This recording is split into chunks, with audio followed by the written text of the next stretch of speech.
Представляем компанию Intraservice. Нам 11 лет.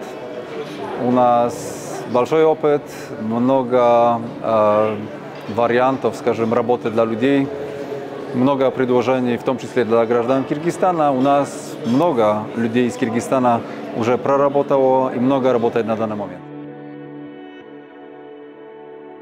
В Польше на всех контрактах, с которыми мы работаем, оценивают граждан Киргизстана как людей, которые сильно трудолюбимые, вот так скажем, да, которые более честные, чем страны, даже европейские во многих вариантах. Граждане Киргизстана имеют очень хорошие оценки, скажем, на данный момент, да, на нашей территории.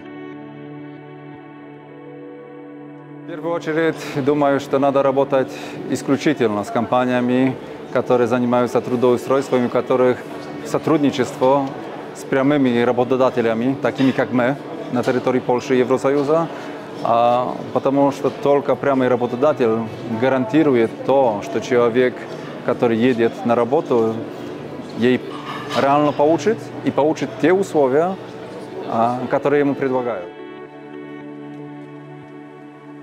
Самые популярные профессии для людей с Киргизстана, Средней Азии, без знания языка в основном, это простые работы, скажем. В основном это склады, производства, склады разного типа, производства тоже разного типа. Склады могут быть и электротехники, и одежды, и разных изделий. Производство это может быть и мебель, и пищевое производство. Там, где знание языка просто не нуждается, скажем, нам. Зарплата в Польше, если человек хочет получить такой серьезный ответ, начинается с уровня 4000 злотых, это $1000. Реально разнорабочий, мы говорим за таких людей, может получить максимум $1200–1300, скажем. Если кто-то обещает другие суммы, это уже сказки и обман.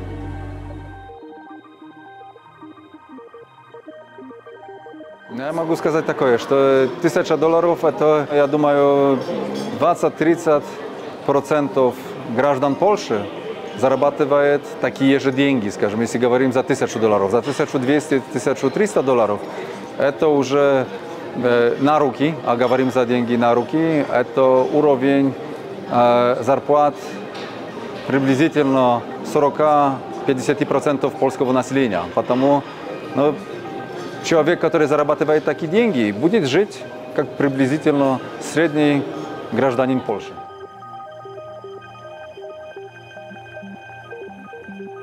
Нигде нет ничего бесплатно, вот так скажем. Перелет обязательно человек проплачивает себе сам. Жилье, если любой контракт прописан, что жилье бесплатное, это тоже обман, скажем. Но нет людей, нет фирм, которые имеют свое жилье, которое ничего не стоит. Это всегда расходы. Даже если это будет наш честный дом или наша гостиница, как фирменная, но все равно мы несем за это затраты, скажем. Потому любой человек, который приезжает, должен всегда понимать, что бесплатных предложений нет. Бесплатного жилья нет, бесплатных, не знаю, проездов. Это все входит в стоимость нашей деятельности. В связи с тем, все затраты мы должны внести в наш бюджет.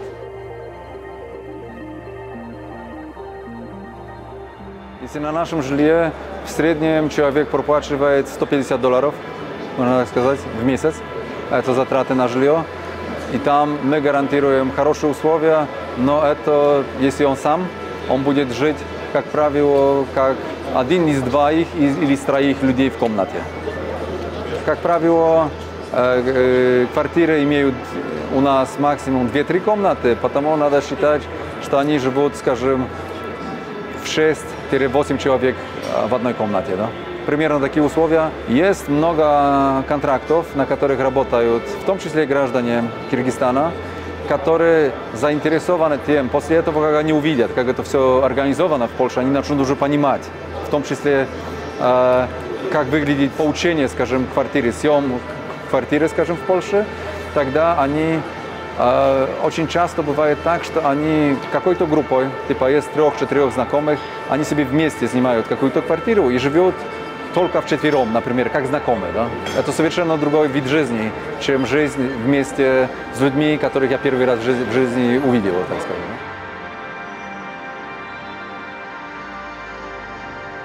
Мы сегодня об этом разговаривали на нашей конференции, но самый лучший вариант, который мы всегда предлагаем людям, такой вариант, типа, чтобы люди поехали сразу вместе, он тоже возможный. Но намного проще, самый простой вариант, что один из супругов едет в Польшу первый, начинает работу сам, понимает, что все условия, которые были сказаны, они действительно, ему все нравится, ему нравится город, в котором он живет, ему нравится, не знаю, даже район, в котором живет, ему нравится работа и все условия вокруг, тогда они после, не знаю, там месяца, 2-3 или полгода, они начинают подготавливать документы для своих супругов, для своих детей.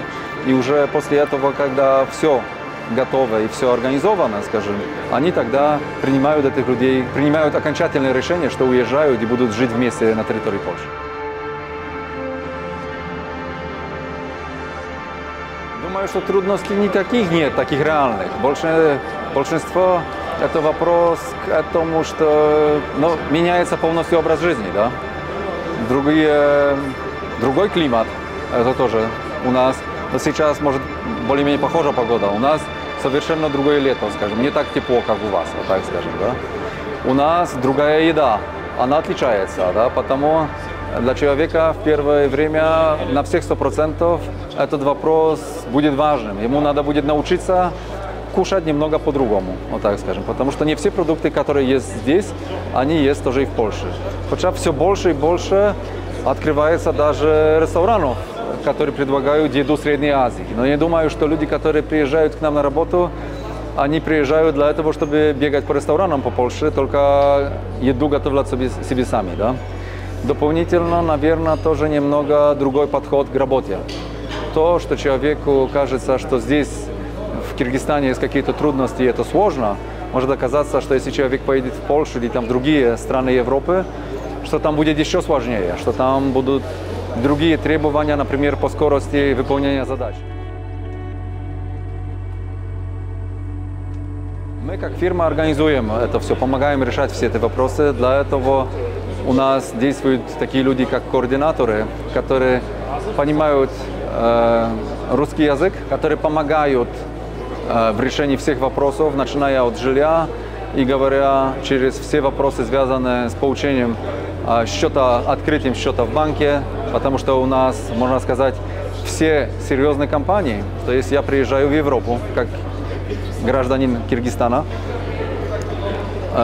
все официальные и реальные фирмы, которые занимаются трудоустройством, они помогают или открывают просто гражданам других стран банковские карточки, потому что все честные предприниматели, фирмы, которые трудоустраивают иностранных граждан, они платят все налоги. Да?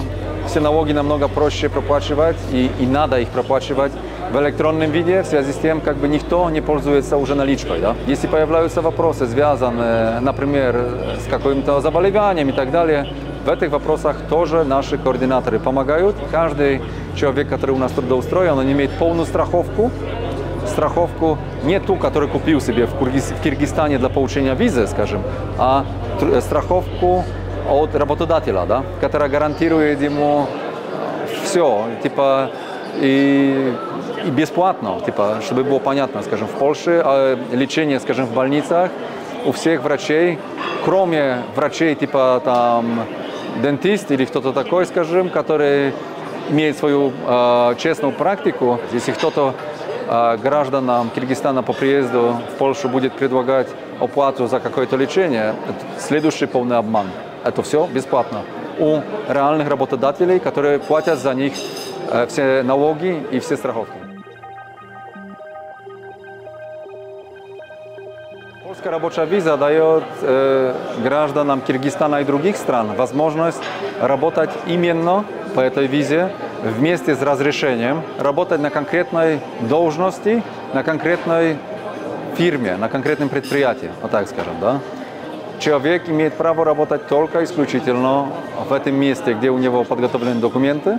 Он имеет право работать только исключительно на территории Польши. Вся работа типа пересечения границы возможно, но возможно только исключительно как туризм. Типа я могу поехать как гражданин Киргизстана в Берлин, могу поехать в Амстердам, могу полететь даже, скажем, в Париж. Но для этого, чтобы это сделать, мне необходимо иметь с собой, в первую очередь, забронированные гостиницы в тех местах, куда я лечу, иметь свои дополнительные деньги, как расходные деньги на проживание, на это, чтобы можно было нормально функционировать этих несколько дней. Как правило, пограничники, таможенники рассчитывают, что человек должен иметь на руках минимум 100 евро наличными. Для этого, чтобы прожить один день на территории Германии, Голландии, Франции. Если их не имеет, пограничники имеют право не пропускать человека через границу.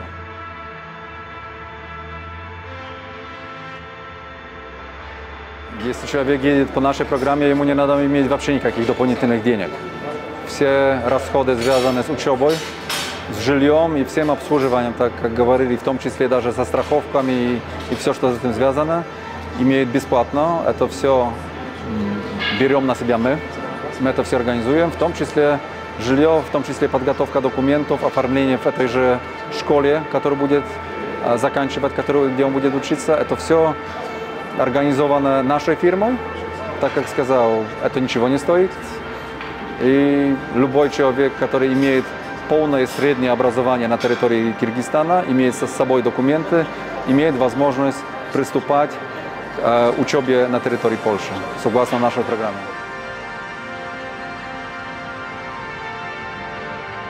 Первым преимуществом Польши будет то, что все-таки для граждан Средней Азии намного проще получить визу, рабочую визу, если говорим, за выезд в Евросоюз, вот так скажем, да.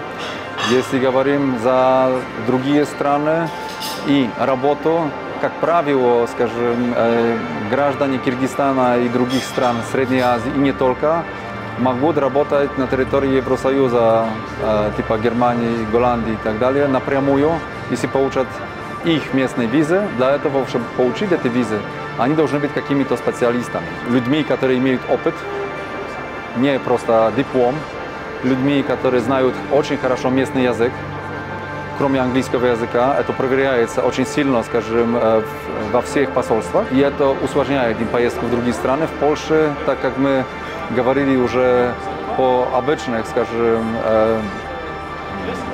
рабочих, вот так скажем, людях, которые едут на самые простые работы, в Польше достаточно знания русского языка, а как все знаем, большинство граждан Киргизстана русский язык знает очень хорошо, или даже как свой родной, вот так скажем. Да? В Киргизстане мы сотрудничаем с нашими партнерами, с которыми мы познакомились уже 3 года назад. Это Maximum Consulting Group. Это фирма, которая сотрудничает с нами очень тесно, в основном по Киргизстану, но не только, скажем. Мы с ними работаем тоже по гражданам Казахстана, по гражданам Азербайджана. Есть много вариантов, они очень хорошие специалисты. Одно такое, как их преимущество, которое их отличает очень сильно от других, это то, что они действительно люди, которые подготовят кандидата до этого, чтобы его визит в посольстве закончился успехом. Кроме этого, так как сказал, у нас очень тесное сотрудничество, потому все вопросы такие, которые для людей основные, существенные, скажем, которые уезжают, мы решаем их вместе. Очень часто бывает так, что люди, которые выезжают за границу, они стесняются даже поговорить на русском языке с координатором, и они обращаются тогда своим партнерам, назовем тогда, скажем, людям, которые помогли им решить вопрос визы. В том числе, например, так как Maximum Consulting Group. Но по нашему опыту мы видим, что если у людей появляются проблемы и они к ним обращаются, ребята здесь помогают эти вопросы решать.